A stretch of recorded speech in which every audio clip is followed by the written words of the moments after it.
चंद रोज़ पहले की बात है। दिल्ली हवाई अड्डे पर सुबह के समय आम लोगों के बीच एक नामी हस्ती को देखकर कुछ हैरानी तो हुई, पर फिर ठीक भी लगा। ठीक ये लगा कि बड़े लोगों के बीच, आम लोगों के बीच बिल्कुल सामान्य ढंग से ये सज्जन व्यवहार कर रहे हैं। आगे बढ़ा, विमान में चढ़ा तो विमान में पूर्व वित्त मंत्री पी चिदम्बरम के अलावा भी और बहुत सारी राजनीतिक हस्तियां वहां दिखी। मुझे ध्यान आया कि मैं उदयपुर की फ्लाइट में हूं और सभी नेतागण, ये सभी हस्तियां कांग्रेस पार्टी के चिंतन शिविर में जा रही हैं, जहां कांग्रेस का चिंतन शिविर शुरू हो रहा है। मैं अपनी सीट पर पहुंचा तो सामने बराबर की सीट पर प्रियंका गांधी दिखी। ये सादगी देखकर लगा कि मूल रूप से जिस पार्टी का कुलीन चरित्र है, उस पार्टी में, उसके चरित्र में वाकई एक अच्छा बदलाव आ गया है। ये जो आभास था, ये अनुभव था, अनुभूति फ्लाइट से उतरने तक ऐसी बनी रही। मगर अगले दिन जब सोनिया गांधी जी का बयान आया कि देश में अल्पसंख्यकों को डराया जा रहा है, धर्म के नाम पर माहौल खराब किया जा रहा है, भाजपा और केंद्र सरकार असुरक्षा का माहौल तैयार कर रही है, जब ये बयान आया तो मुझे लगा कि वास्तव में आधारभूत चीज़ों में गड़बड़ी है और ऊपर ऊपर की चीज़ें ठीक करके, दिखावे की चीज़ें ठीक करके काम बनने वाला नहीं है। कांग्रेस का काम ठीक होने वाला नहीं है। कांग्रेस का चिंतन शिविर शुरू भी हुआ और निपट भी गया। कहा गया कि संगठन में हर स्तर पर युवाओं को 50% प्रतिनिधित्व दिया जाएगा।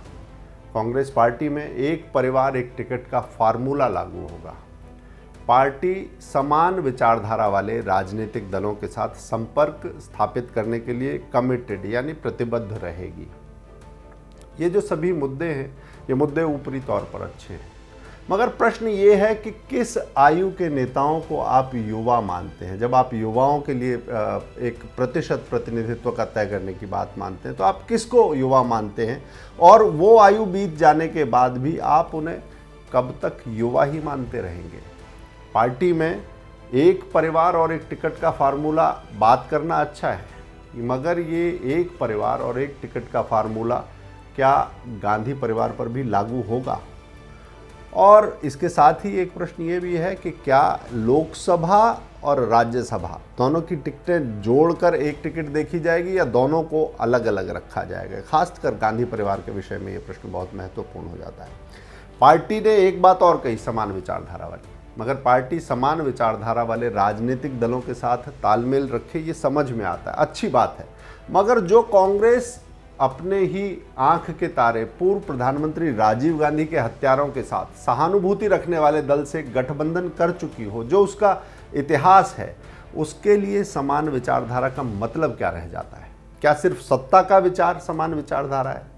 दुर्भाग्य से आज कांग्रेस का सच यही है। चिंतन का दम भरने के बावजूद कांग्रेस कड़वाहट भरी बयानबाजी और मुद्दों के चयन में दोषपूर्ण दृष्टि से मुक्त होती हुई, आज़ाद होती नहीं दिखाई देती। जो खुद के देश की सबसे पुरानी पार्टी होने का दावा करती है, उस पार्टी को समझना पड़ेगा कि चिंता के मूल मुद्दे कौन से हैं, कौन कौन से हैं। जो पार्टी अपने आप को राष्ट्रीय कहती है, वो इस राष्ट्र से कैसे जुड़े, ये कटाव कैसा है, पार्टी का फैलाव, उसका व्याप, ये बढ़ाने के लिए जमीनी नेता पार्टी में कैसे जुड़ें और जुड़ने के बाद कैसे आगे बढ़ें, उसका खाका पार्टी के पास क्या है, ये सब सोचे बिना चिंतन पूरा नहीं होता। कांग्रेस की धुरी यानी उसकी राजनीति का दर्शन क्या हो, ये तय करना होगा। पार्टी सिर्फ पार्टी में राजनीति के दर्शन ना हो, बल्कि राजनीति के पीछे जो वैचारिक दर्शन होना चाहिए वो क्या है, वो दिखे, वो आचार विचार में दिखे। परंतु कांग्रेस में ये सब चीज़ें खोती हुई, लुप्त होती हुई दिखाई देती हैं। यहाँ गलत होने पर आप अपने आप को सुधारने की बजाय सही लोगों को दोषी ठहराने लगते हैं, क्योंकि पार्टी का चलन यही है। असल में कांग्रेस में आधारभूत तौर पर चीज़ों को ठीक करने की कोई आग्रह नहीं है। चीज़ें गड़बड़ हो चुकी हैं और इस बात को समझने में उनका शीर्ष नेतृत्व नाकाम दिखाई देता है। चिंतन शिविर में एक और बात सामने आई कि अनुशासनहीनता अब सहन नहीं की जाएगी। बिल्कुल ठीक बात है, ये सहन किया भी नहीं जाना चाहिए। अगर ये बात कांग्रेस ने गांठ बांध ली होती तो शायद आज जो उसकी स्थिति है उसकी ये दुर्गति नहीं हुई होती। किंतु देखना यह है कि ये अनुशासनहीनता कहाँ से हुई है और आखिर क्यों उसकी ओर से नज़रें फेर ली गई। ये एक केवल फौरी वाक्य नहीं है। मैं आपको अनुशासनहीनता के कुछ उदाहरण गिनाता हूँ। कांग्रेस चिंतन शिविर के बाद अभी हाल ही में हार्दिक पटेल ने चिट्ठी लिखी गुजरात से, जिसमें उन्होंने कहा है कि कांग्रेस के शीर्ष नेतृत्व में किसी भी विषय के प्रति गंभीरता की कमी है। ये एक बड़ा मुद्दा है।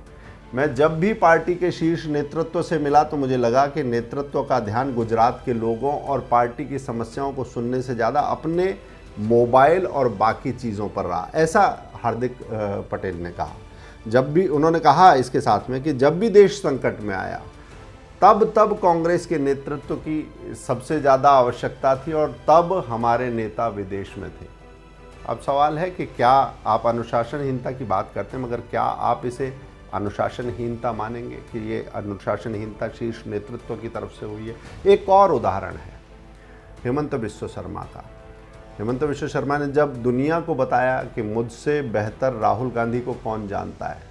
मुझे याद है कि जब हम असम के मुद्दों पर बातचीत कर रहे थे तो वो अपने कुत्ते को बिस्किट खिलाने में व्यस्त थे। ये कांग्रेस के शीर्ष नेतृत्व की सोच, उसकी गंभीरता और उसके अनुशासन को बताने वाला दूसरा उदाहरण है।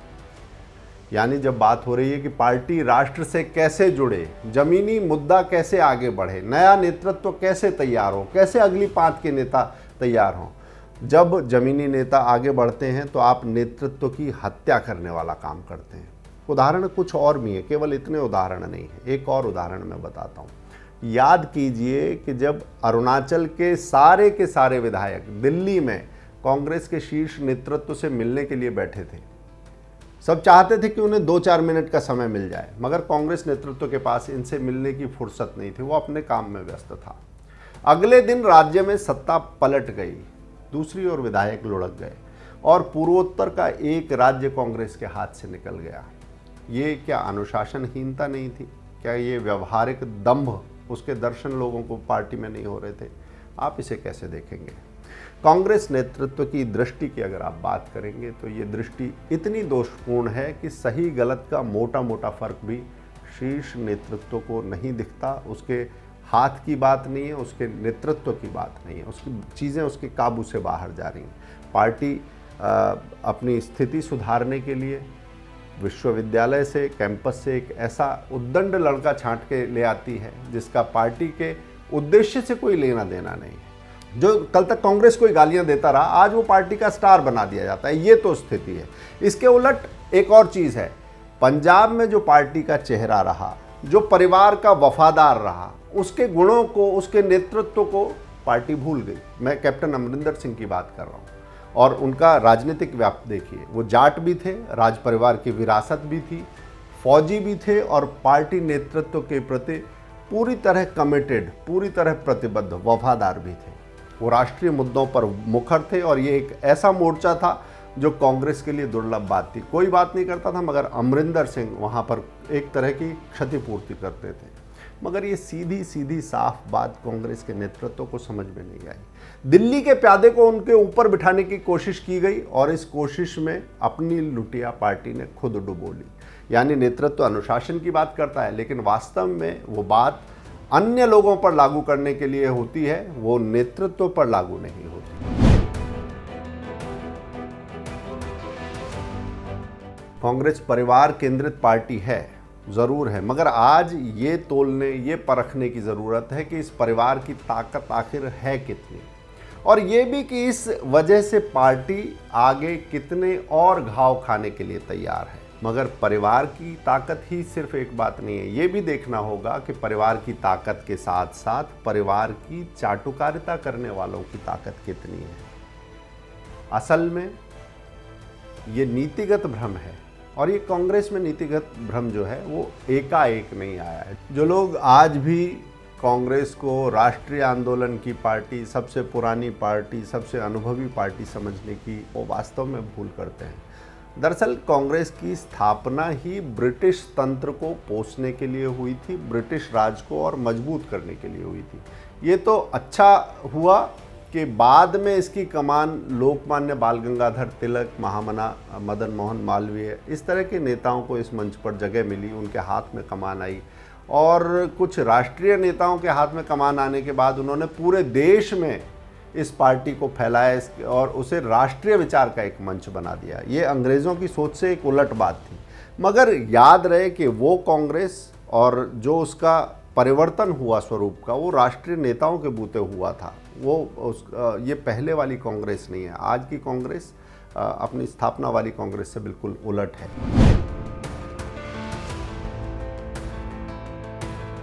बात करते हैं, लौटते हैं कांग्रेस के मूल चरित्र की बात करने के बाद इस चिंतन शिविर की। उदयपुर में एक पोस्टर लगा था चिंतन शिविर का, जिसमें नेहरू जी के चित्र के साथ लिखा था कि हमें कांग्रेस का लोकतंत्रीकरण करना है। नेहरू जी ने कहा, यानी वो जानते थे कि कांग्रेस का लोकतंत्रीकरण करना है। कांग्रेस का लोकतंत्रीकरण नहीं हुआ है, पार्टी में लोकतंत्र नहीं है, किंतु उन्होंने इस अलोकतंत्रीकरण को और मजबूत ही किया, खुद अपनी बेटी को आगे बढ़ाया। बाद में बेटी ने लोकतंत्र को तो छोड़ दीजिए, उल्टे तानाशाही चलाई। इस देश ने आपातकाल देखा, फिर बेटी ने उसी कड़ी में अपने बेटे को आगे बढ़ाया। और जो बेटे थे उन्हें न लोकतंत्र का पता था न तानाशाही का, परंतु उन्हें ये ज़रूर पता था कि हम लोग राज करने वाले लोग हैं। उन्होंने अपने तरीके से कमाल संभाली और उनके जाने के बाद उनकी पत्नी सोनिया जी ने भी खुद और अपने बेटे बेटी को ही आगे किया, उन्हीं को आगे बढ़ाती रही। पार्टी परिवारवाद को बढ़ाने के लिए आखिर कब तक लोकतंत्रीकरण की डुगडुगी बजाएगी और 3 पुश्त पुराने पोस्टर लहराएगी। जनता ने कांग्रेस से जुड़ाव जो अपेक्षा है पार्टी की, जनता का कांग्रेस से जुड़ाव, वो लगातार घट रहा है। जो पार्टी की गलतफहमियां हैं उन्हें दूर करना बहुत ज़रूरी है। जो परिवार को पार्टी का आधार बताते हैं उन्हें जानना चाहिए कि इस परिवार में कोई चमत्कार और करिश्मा बाकी नहीं रहा है। उनके लिए सोचने वाली बात ये इसलिए भी है क्योंकि चुनावों में अलग अलग जगह पर देश ये बात बार बार बताता रहा है। इंदिरा रही होंगी बहुत बड़ी नेता, परंतु एक सामान्य बाहरी नेता ने उन्हें लोकतंत्र में चुनौती देते हुए चित्त कर दिया था। ये भूलना नहीं चाहिए। ये जब चमत्कार की बात होती है तो इतिहास की भी बात होनी चाहिए। राजीव जी की मृत्यु हुई, उससे देश में एक भावनात्मक ज्वार आया, मगर उसके बाद भी पार्टी को बहुमत नहीं मिला। यानी चमत्कार की जो छीजन की हम बात कर रहे हैं वो वहाँ पर भी दिखाई देती है। और उसके बाद झारखंड मुक्ति मोर्चा के सांसदों को खरीदने के आरोप लगे, मगर उन आरोपों की कालिख में भी जैसे तैसे कांग्रेस की लचर आधार वाली सरकार बनी थी। नरसिंह राव के हाथ में कमान थी। आज कहा जाता है कि परिवार ने बहुत ताकत दी, परंतु सही आकलन करें तो 2009 के लोकसभा चुनावों में कांग्रेस का जो प्रदर्शन था उसका श्रेय कांग्रेस के भीतर सोनिया गांधी को दिया जाता है, परंतु ये श्रेय देना गलत है। क्योंकि इससे पहले अगर आप जाएंगे, तथ्यों को देखेंगे तो मनमोहन सिंह जी की एक अलग छवि थी जो पूर्व प्रधानमंत्री थे। नरसिम्हा राव जी के साथ उदारवाद को लेकर वित्त मंत्री के तौर पर उन्होंने जो काम किया था, और बाद में प्रधानमंत्री के तौर पर खासकर परमाणु सौदे के समय पर वामपंथी दबाव और विरोध के बावजूद ना झुकना, सरकार को बचा कर ले जाना, उन्होंने अपनी एक अलग छवि जरूर गढ़ी थी। ये उनकी समझ थी कि जिसके बूते वो सरकार बना पाए, परंतु फिर भी श्रेय सोनिया गांधी को दिया गया। फिर उसके बाद में 2009 के बाद चुनावी परिणामों में पार्टी की कमान उनके हाथ में होने के बाद सोनिया का प्रभाव नहीं दिखा। आप जब आकलन करेंगे, विश्लेषण करेंगे तो पाएंगे कि वास्तव में पार्टी में लोकतंत्र ना हो, लोकतंत्र मजबूत ना हो, इसके लिए ये परिवार लंबे समय से लगा हुआ है। नरसिम्हा राव जी के समय को याद कीजिए, उस समय कांग्रेस की वर्किंग कमेटी के चुनाव हुए थे। उसके बाद से सब एकदम ठिठका हुआ सा है, जब हुआ था तब हुआ था वैसा ही है, स्थगित है सब कुछ। चुनाव प्रक्रिया वाली जो कमेटी थी उसे भंग कर दिया गया। पूरा ध्यान जो है पार्टी का वो बार बार पदाधिकारियों को मनोनीत करने पर लगा रहा है। चुनाव कराने की हिम्मत कांग्रेस के भीतर नहीं है। कांग्रेस की ये विडंबना है कि इसमें सबसे महत्वपूर्ण निर्णय निर्वाचित लोग नहीं लेते, बल्कि मनोनीत लोग लेते हैं। यानी एक परिवार जो सोचता है वही पूरी पार्टी पर थोप दिया जाता है। यानी पार्टी का कोर आज भी कोटरी ही है। उदयपुर में जब सारे कांग्रेसी इकट्ठा होकर हुंकार रहे थे, उस समय इन्हीं का एक नेता उन्हें आईना दिखा रहा था। पंजाब में सुनील जाखड़ ने उस समय बता दिया कि विधायकों का समर्थन न होने के बावजूद केवल हिंदू होने के कारण उन्हें मुख्यमंत्री नहीं बनाया गया। बहुत तीखी चुभने वाली बात थी। इसी तरह G23 के नेता, जो असंतुष्ट गुट कहा जाता है, कपिल सिब्बल वगैरह भी वहाँ नहीं दिखे। G23 के मुद्दे चिंतन शिविर में किनारे पर थे, मतलब उनकी कोई चर्चा नहीं कर रहा। शिविर में सिर्फ वो मुद्दे थे जिनका पार्टी को मजबूत करने से कोई लेना देना नहीं था। आरोप प्रत्यारोप की बात थी, कड़वाहट की बात थी। आप देश में नाहक ध्रुवीकरण पैदा करना चाहते हैं और आपको लगता है कि इससे आपकी नैया इस ध्रुवीकरण से पार हो जाएगी। जिस पार्टी को अपने संगठन की चिंता नहीं है, वो क्या वो पार्टी समाज की चिंता कर सकती है?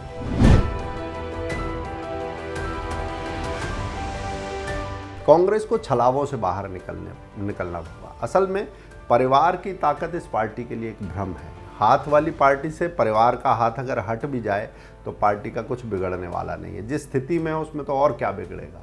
कांग्रेस को आज यहाँ पर आत्म मंथन की ज़रूरत है। केवल फौरी चिंतन से काम नहीं चलेगा।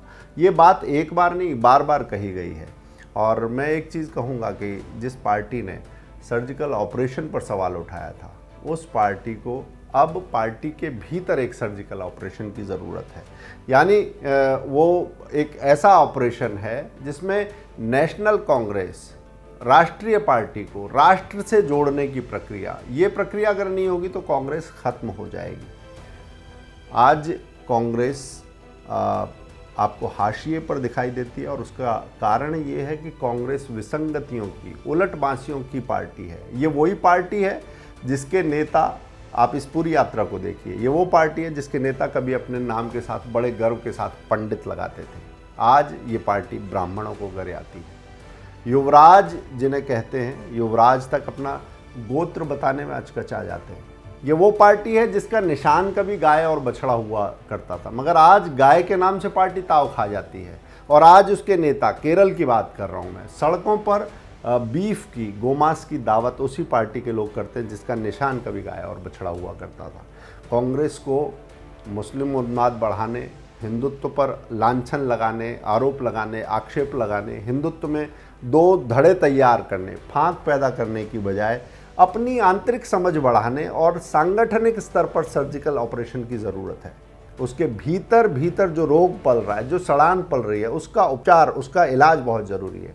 और ये सड़ांध क्या है, ये बीमारी क्या है? दरअसल इस पार्टी ने अपना वैचारिक आधार लोगों के सामने स्पष्ट करने के लिए, पार्टी के सामने स्पष्ट करने की बजाय वामपंथ को सीधे सीधे अपने कंधों पर बिठा लिया है। कांग्रेस ने जो उसका शीर्ष कार्यालय है, उन्हें आज वामपंथी छात्र नेता चला रहे हैं। वो परिवार को बताते हैं कि परिवार ही सर्वोपरि है। वो एक मैस्कॉट है, वो एक शुभंकर है और वही सर्वे सर्वा हैं। और ये दरअसल गलतफहमी है और ये पूरी पार्टी गलतफहमी के कारण गर्त में जा रही है। कांग्रेस को याद रखना होगा कि अगर उसने वामपंथी चश्मे से देखा तो उसका वही हाल होगा जो पूरे वामपंथ का हुआ, और सिर्फ एक राज्य में नहीं हुआ, एक देश में नहीं हुआ, पूरी दुनिया में हुआ। एक अंग्रेज़ ने इस पार्टी की स्थापना की थी, A.O. ह्यूम ने की थी, मगर आज उसमें देखें तो उसमें जब भारतीय आग्रह मजबूत हुआ था, लोकमान्य तिलक की जैसे हम बात कर रहे थे, तभी पार्टी मजबूत हुई थी। वरना उसके पहले तो कांग्रेस वो अधिवेशनों में रानी विक्टोरिया की जय बुलवाने का एक चलन हुआ करता था और ये भी कहा जाता था, जोर से बोलो रानी विक्टोरिया की जय। तब ये कहते थे उसके बाद कि वो रानी विक्टोरिया हम जिनके जूते के फीते बांधने के लायक नहीं है। ये कांग्रेस की परिपाटी थी। कांग्रेस इस परिपाटी पर चलती तो वो अंग्रेज़ों की पिट्ठू रहती। बाद में उसे कुछ लोगों ने राष्ट्रीय आधार दिया, मगर उसकी लीक से भटक कर फिर औपनिवेशिकता को पोसते हुए कांग्रेस आज इस स्थिति में पहुंची है। उस समय जनता जब ये विक्टोरिया के नारे लगाते थे तब उन्हें जूते की नोक पर रखती थी। बाद में उसने उसे दिल में भी बिठाया, मगर कांग्रेस ने इस जनता की बात सुननी बंद कर दी है। बहरहाल अगर हम कहें कि कांग्रेस ख़त्म हो रही है तो ये गलत नहीं है। वो बार बार कहती है कि लोकतंत्र में विपक्ष का होना बहुत ज़रूरी है, मजबूत विपक्ष जरूरी है, मगर विपक्ष की सेहत ठीक रहे ये जिम्मेदारी नरेंद्र मोदी और अमित शाह की नहीं है। कांग्रेस को अपना रोग, अपनी कमजोरी खुद दूर करनी होगी, अपने लिए कसरत खुद करनी होगी। मगर क्या कभी ये हो सकेगा? उदयपुर से जब मैं लौटा तो लौटती हुई फ्लाइट में इसके कोई संकेत दिखे तो नहीं। फिर मिलेंगे अगले हफ्ते, फिर होगी अपनी बात।